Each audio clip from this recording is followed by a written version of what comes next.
Praise the Lord. இன்றைய நாளில் ஆண்டவர் சொல்ல விரும்பும் வார்த்தை, நான் உன்னை பத்திரமாய் பார்த்து கொள்வேன். எரேமியா 40:4. அன்பான தேவனுடைய பிள்ளைகளே, நம்முடைய வாழ்க்கையிலும் கூட அநேகர் நம்ம கிட்ட சொல்லியிருப்பாங்க, நான் கண்டிப்பா உன்னை கைவிட மாட்டேன், உனக்கு ஏதாவது ஒரு சூழ்நிலையில பிரச்சனை வரும்பொழுது உன் கூட இருந்து உன்னை பத்திரமா பார்த்துப்பேன்னு சொல்லி நிறைய பேர் சொல்லியிருக்கலாம். ஆனால் நிஜமாலுமே நமக்கு ஒரு கஷ்டம் வரும்பொழுது, துன்பம் வரும்பொழுது அவங்களாம் நம்ம பக்கத்தில் இருப்பாங்களான்னா அது ஒரு கேள்விக்குறியாக தாங்க இருக்கும். ஏன்னா அவங்க உதவியை செய்யாமல் போயிட்டாங்கன்றதுக்காக நான் சொல்லலை. அவங்களுக்கு அந்த நேரத்தில் ஏதாவது ஒரு வேலை இருக்கலாம், அவங்களுடைய சூழ்நிலையும் முக்கியத்துவமும் நம்மை காட்டிலும் அவங்களுக்கு அதிகமாக இருக்கலாம்.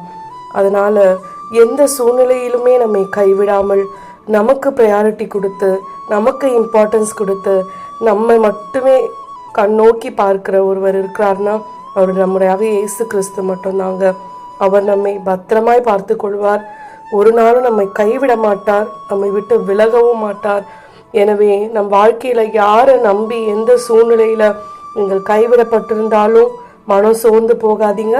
நம்மை கைவிடாமல் நம்மை பத்திரமாய் பார்த்து கொள்ள இயேசு இருக்கிறார். அதை விசுவாசித்து நம்பிக்கையோடு இந்த வாரத்தை நாம் துவங்கலாம். ஆமேன்.